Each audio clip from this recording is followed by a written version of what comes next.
Okay. Hey, look, we in the field, so you know what it is. Track stars, rhyme righteous, we live. Track stars, rhyme righteous, we live. You tuned in to the best station. We don't play games, not a PlayStation. Not regular, we don't do basic. We gon' get to it, gotta be patient. In the earth, the spotlight. Okay. Making sure you shine bright. Okay. Rhyme righteous, that's right. Okay. Track stars, too hype. Okay. In the earth, the spotlight. Okay. Making sure you shine bright. Okay. Rhyme righteous, that's right. Okay. Track stars, too hype. Okay. Yo, what's going on? This is your man Ryan Righteous of the Independent Artist Spotlight, the Track Stars. I'm in for another installment of the Spotlight. I got Know the Verbs and Petty D, man, better known as Village King. I'm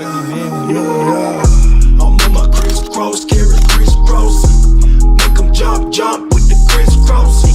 Shake them, breaking ankles with the crisscross. They for my savior died on the crisscross.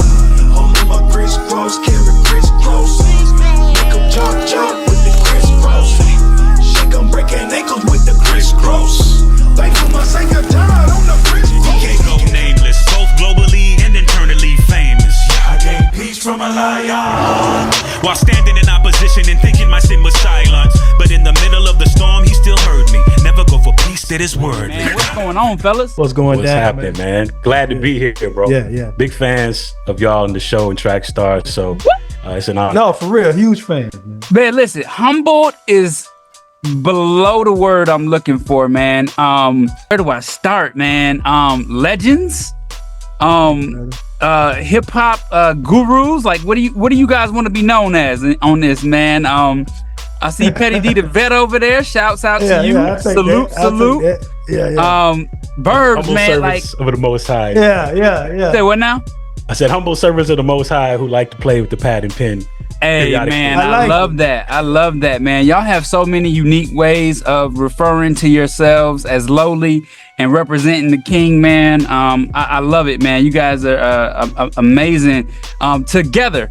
Great, apart, but what you guys have come together to do is amazing, man. So I'm so glad to be sitting down with you, man. Y'all look great. Thank you, brother. Well, man, appreciate it. Y'all look like where's the Fountain of Youth? What city is it in? I need to come visit. Man, it's in Nash Vegas, man.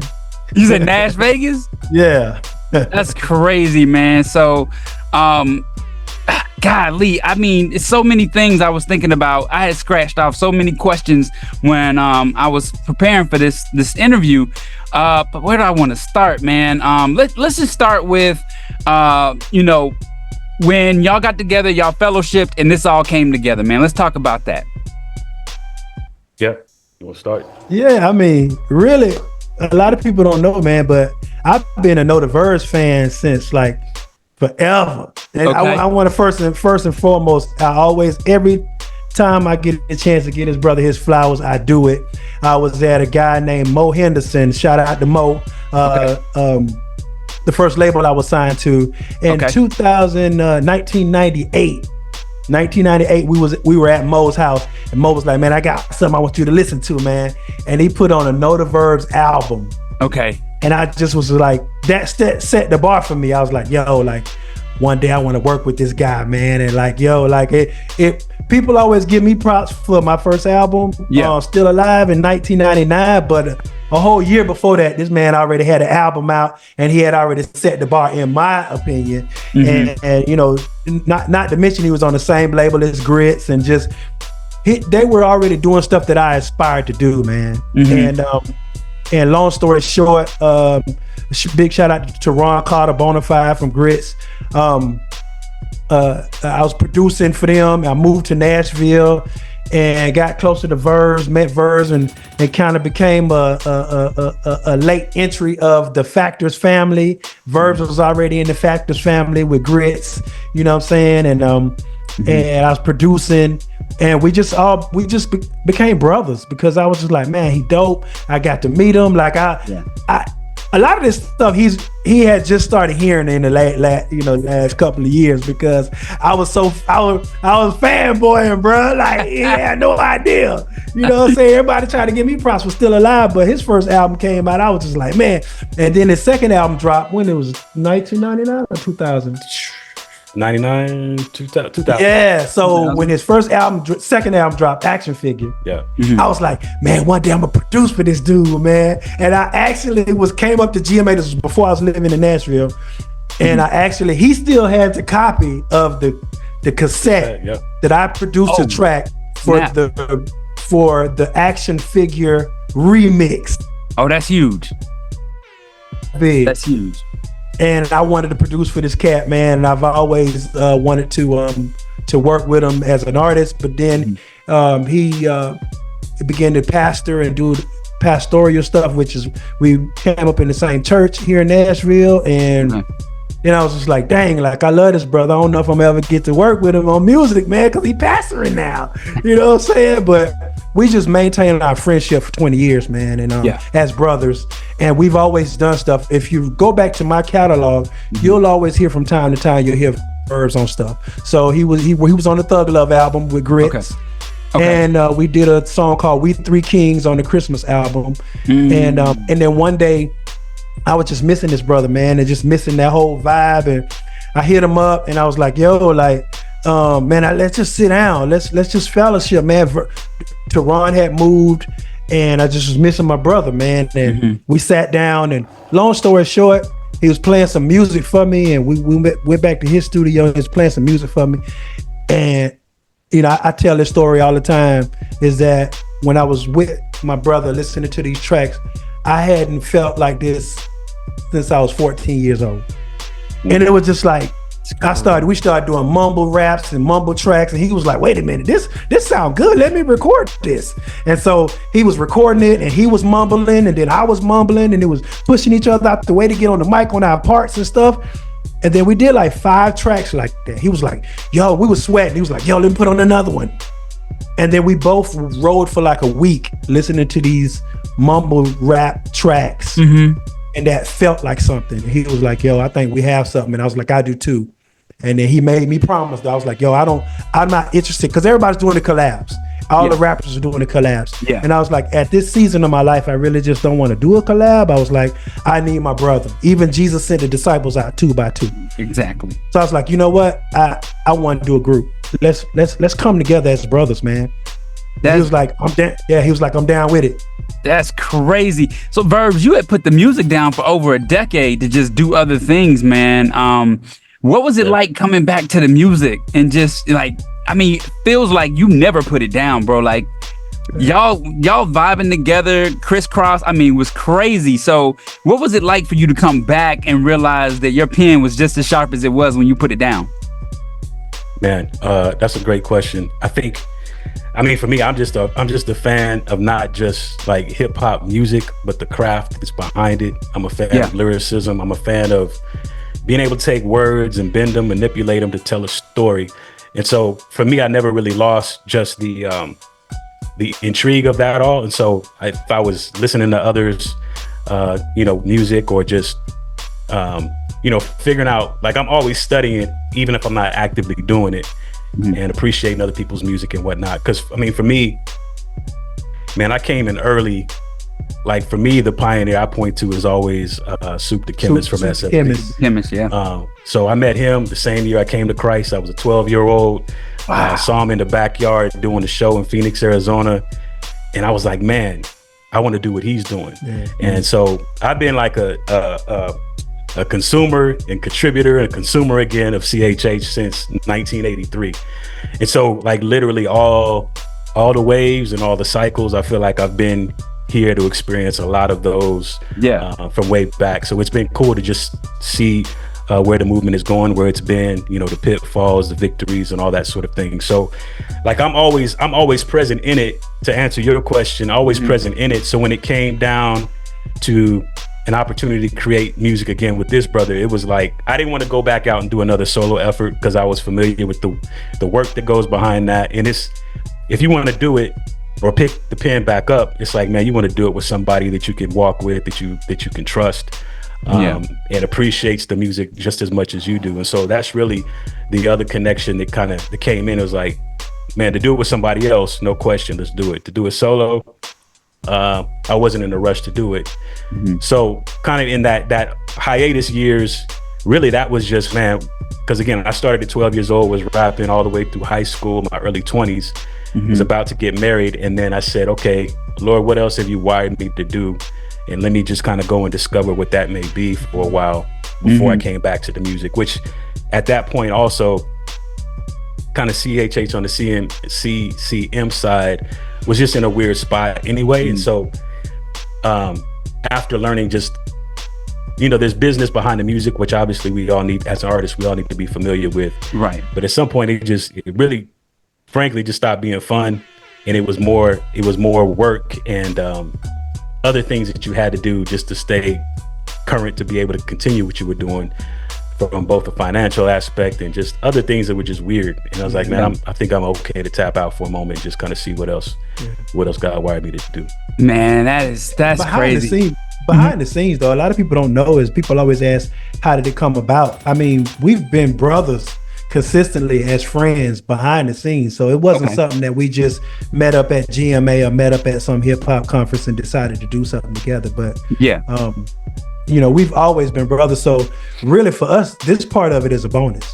So it's new for him and it's new for me, him as a solo artist and me as a solo artist. And then being able to come together, and we're highly skilled in areas that complement each other. And for me, we came to the point where we didn't want to do anything. I didn't want it to be 100% sounded like Petty D. He didn't want it to 100% sound like No Diverse. Wanted it to sound something different. Yeah, but sonically, man, it sounds like a good fit. Like it's a good blend of both of you guys' talent, but then also you can see the creativity. You know what I mean? Like I go back and I'm listening to Vet, and then I go back and I turn on Crisscross and I'm like, okay.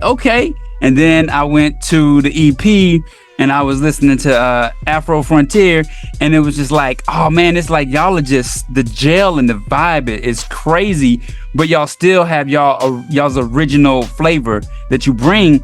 And then I gotta say, man, too, like for as long as you've been in the game, y'all have done such a great job marrying to the culture of today in the sound. I mean, it's been crazy. I gotta give props to Tone Jones for that. Okay, he's producer on that Side A EP. He's probably like the third member of Village King. For right, exactly. Yeah. So big shout out Tone Jones. Big shout out to OG the 3. What we decided to do was we wanted to make sure that we didn't lower the bar from what people expect or what we expect from ourselves.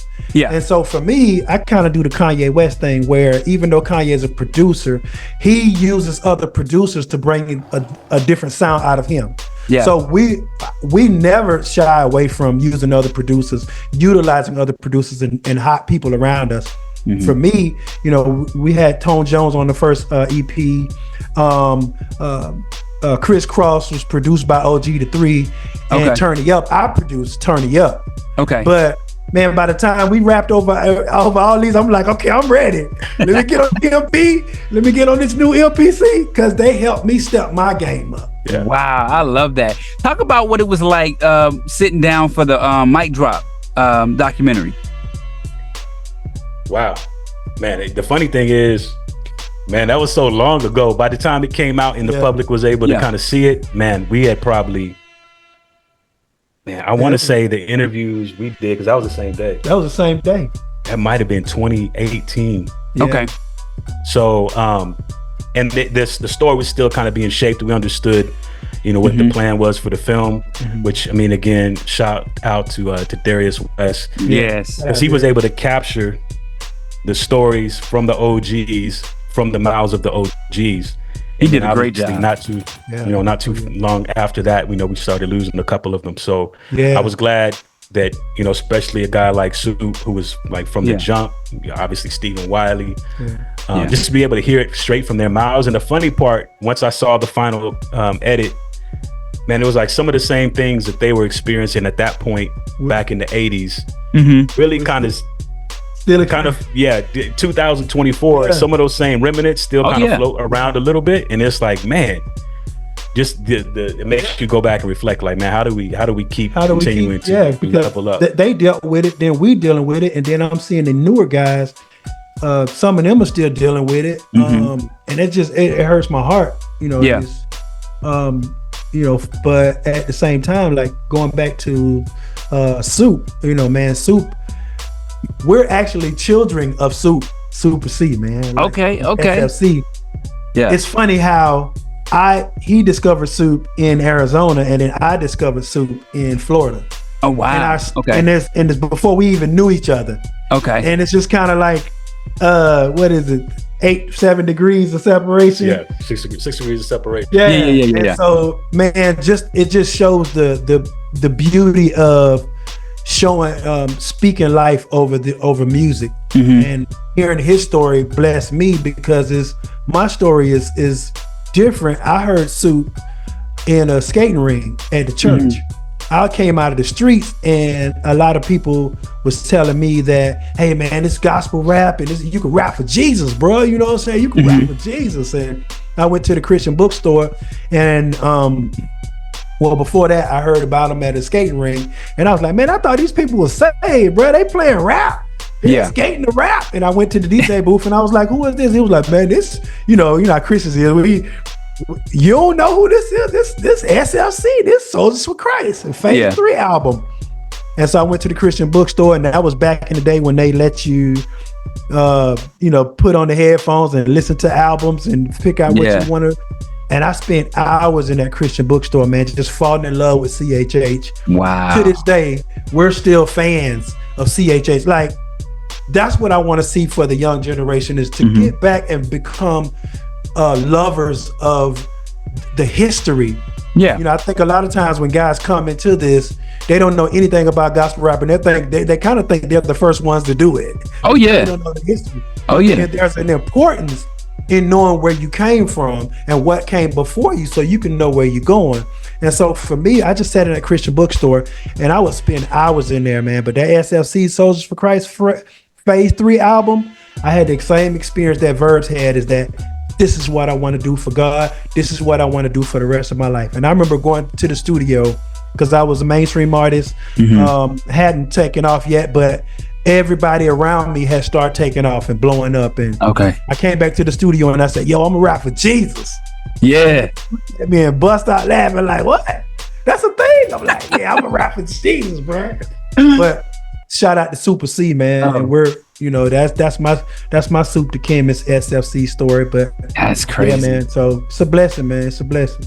I love that. And I love the fact that, y'all talk about, CHH and still wanting to be a part of it. I was going to ask you how you felt about the progression of it. From before it wasn't even called CHH then. It was gospel rap. Gospel rap. So yeah. now that it's been hip hop, gospel rap. Yeah. Yeah. So now that it's been given a label, and it's debatable as to when that label came around. But now that it's been given that label, how do you guys feel about the progression? Man, I think where it's at now, I think it's in a good spot in the sense that I mentioned, like, seeing the cycles to where hopefully we're learning from whoever the generation the wave of artists was before us. And so I think we're at a spot now to where a lot of your artists, and a lot of the artists are late 20s, early 30s. Yeah. Married and able to kind of pull from what's gone on before, in the sense that, okay, one, we know we need to level up in understanding holistically how this business operates. We also need to understand who we are as just not basic, but as believers, as Christians, professing the name of Jesus in creative ways in our music, and what that means, not just for the music, but what that means with how we hold ourselves, a posture that we hold when we're out doing it, because we don't have the benefit of doing what everybody else would do in the mainstream and say whatever in the general market, and not expect it to have some sort of reflection on what we say on record. And so I think there's a better understanding of that as well. I mean, yes, obviously everybody's still human. They have their shortcomings, because as you grow and you get to different levels in your artistry, and as you grow as an artist out in the public, all of that stuff is brand new, that you're pulling from what you know, doing the best of what you know how to do, but then some stuff is still going to be new. There's new doors that you're walking in that you've never walked through before. But again, I think at this point, we've seen enough people who are doing what we do musically, professing Jesus in the music and understanding, okay, this is kind of where they had a challenge. Let me make sure that I'm taking note of that as I take my next step. Then there's just the craft of it. I think production wise, obviously there's new resources, tools, the way people are making records, the creativity that is going into that, it's at a whole new level. I think now we're getting back to the point. There was like an 8-year moment. Well, but then there was a 7 to 8 year thing where like a lot of stuff, in my opinion, sounded the same. I think we're just now getting back out to the diversity of sound and people owning their own style.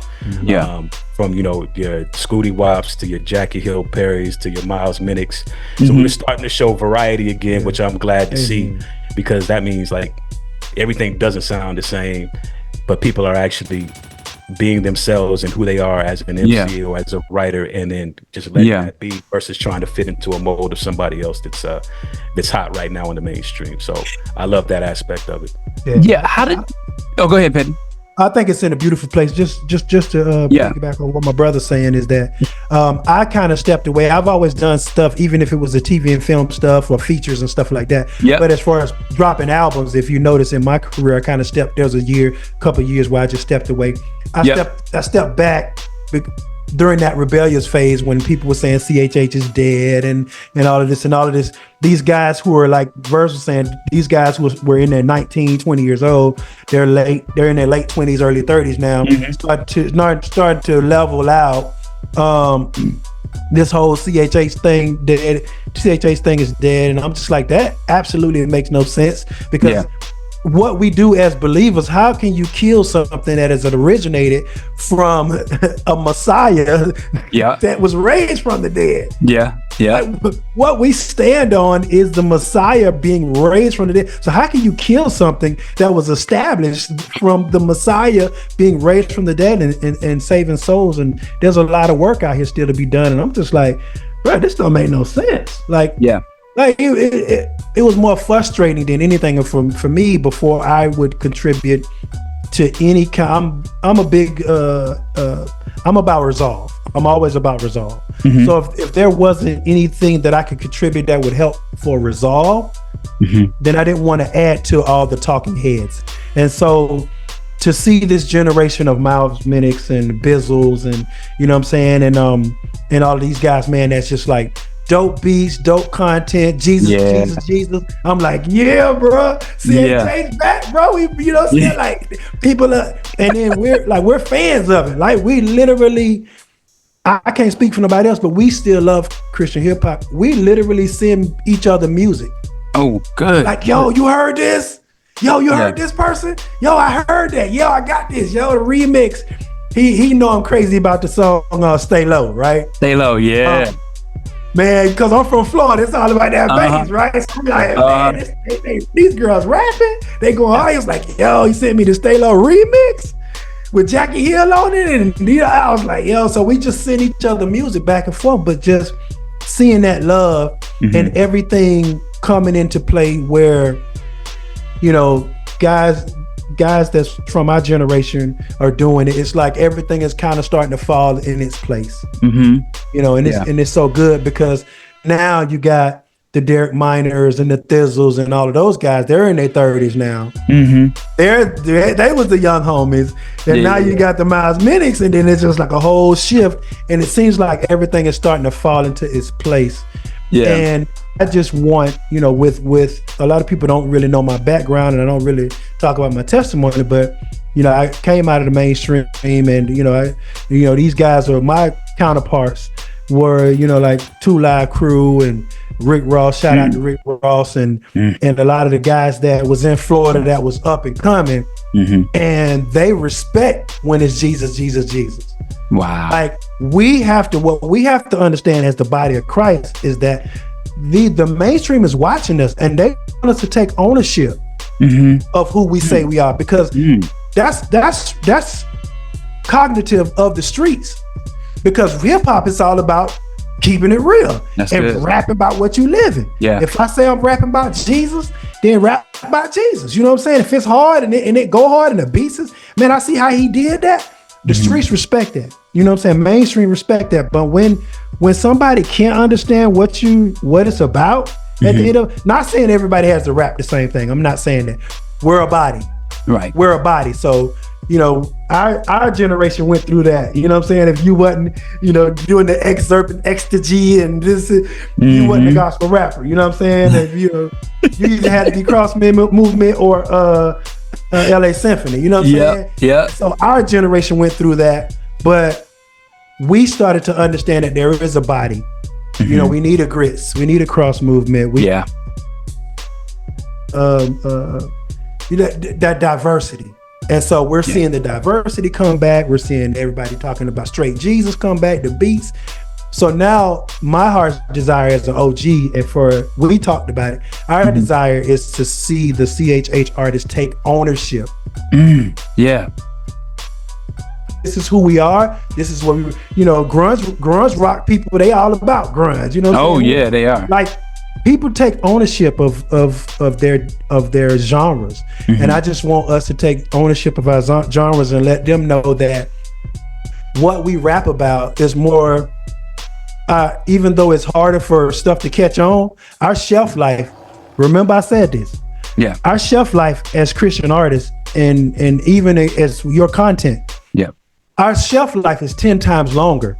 Yes. Because it's not, right. Our shelf life is eternal. That's good. Yep. You're right. Cut the camera. You're right. Turn off the lights. We done. Bars. It's eternal. But in the natural, the shelf life is 10 times longer because what we're rapping about crosses barriers. It's not we're not talking about the 20-inch rims and the, you know, it's not trend based. Yeah.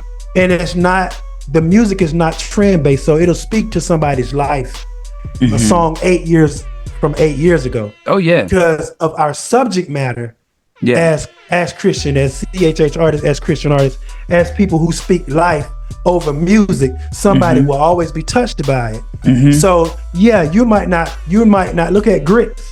You know, the OGs, our OGs, we came out of that. We were birthed out of that. Yeah. So just a couple of years ago, I just went platinum. It went gold, then it went platinum. Yeah. So it just kept building and building and building and building. And if you listen to that song, there's nothing based upon what's going on in trends. Exactly. It transcends all of the trends. It does. So gospel artists need to embrace that. If Fred Hammond came to town right now, it's gonna be packed because it's Fred Hammond. It's like the music just transcends. And once CHH artists recognize that and owns that, you know, I was going to ask you guys that question, and it's similar to it. Do you feel like the discipleship is where you want to see it be in Christian hip hop? Like, are you feeling like there's enough substance where you're like, oh man, we are making disciples out of our music. We are using this as a witnessing tool. Well, we want to see more of that.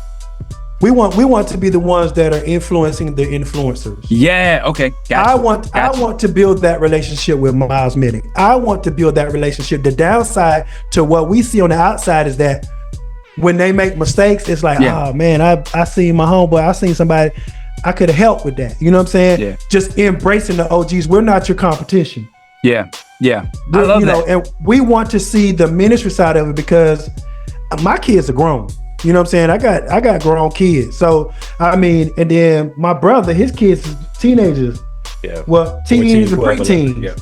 So we can speak to the balance of a younger artist that says that, how do I balance family, marriage, touring, temptation? OG, how do I do it? You know what I'm saying? What do I do? Hey, Verse gonna be able to tell you XYZ, and even we'll be at Flavor Fest this year. Okay, we will be too. We're stepping into that.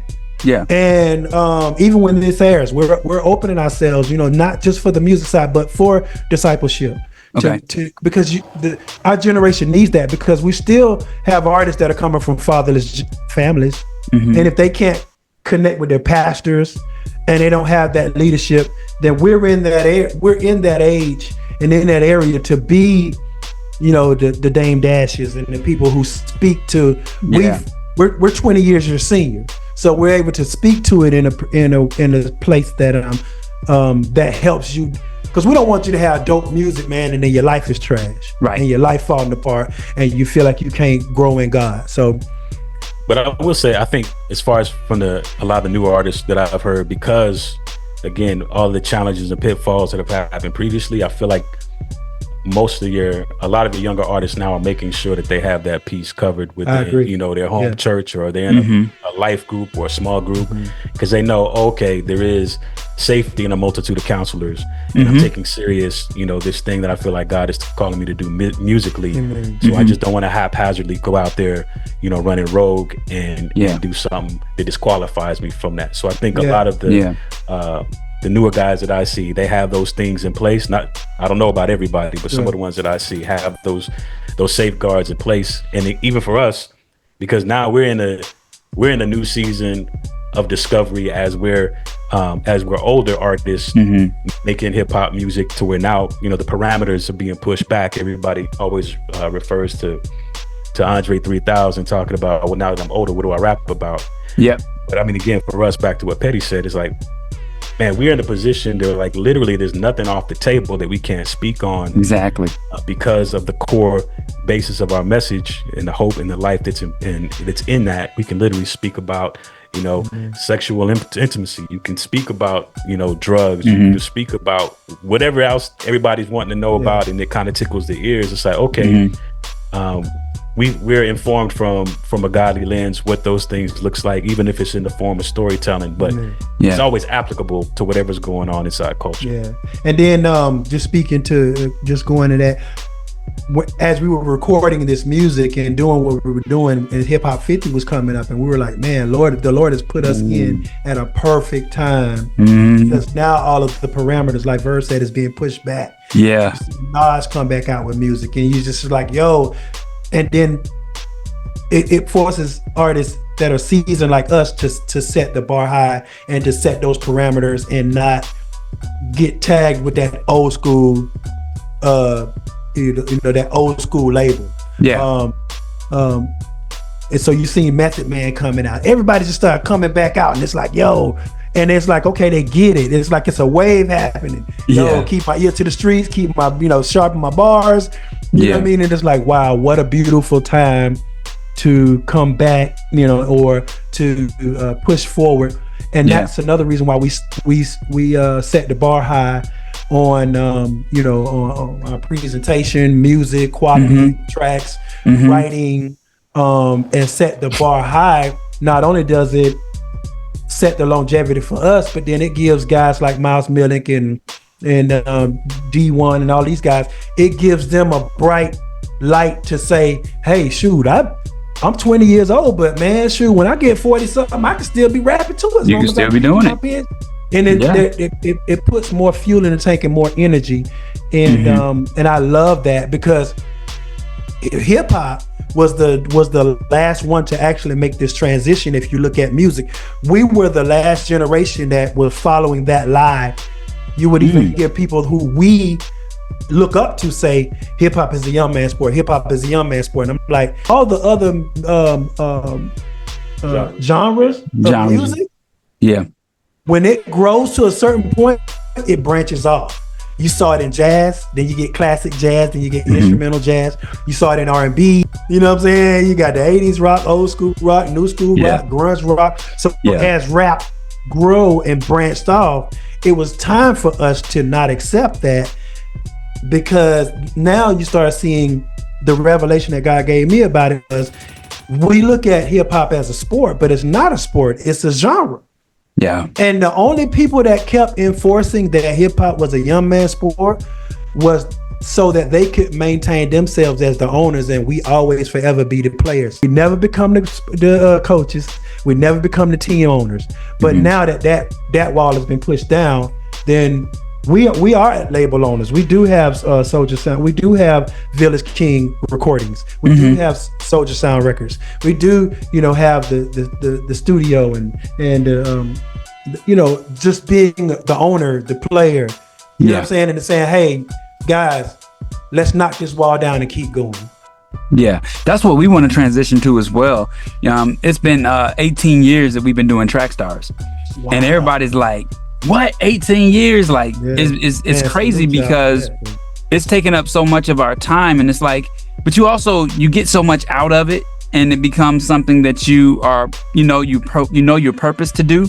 So the transition of doing other things is a whole lot easier, because you're just like, okay, I'm just going to take the knowledge that I have learned over this time frame and working with this event and working with that group, and then just put that to, the use to continue to further the kingdom.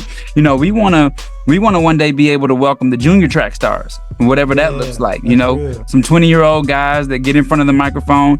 The only thing is, we have a brand to protect, just like you guys. I'm sure you feel like you have a brand to protect.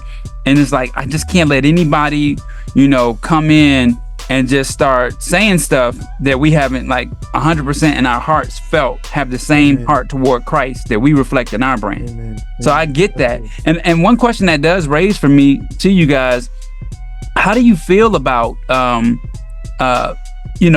people not embracing your wisdom and what you've given off so much? I mean, the younger guys these days, they can be rebellious at times. And so do you ever run across the artists that just don't want to hear what you have to say, or they don't want to, welcome what you guys are bringing to the table?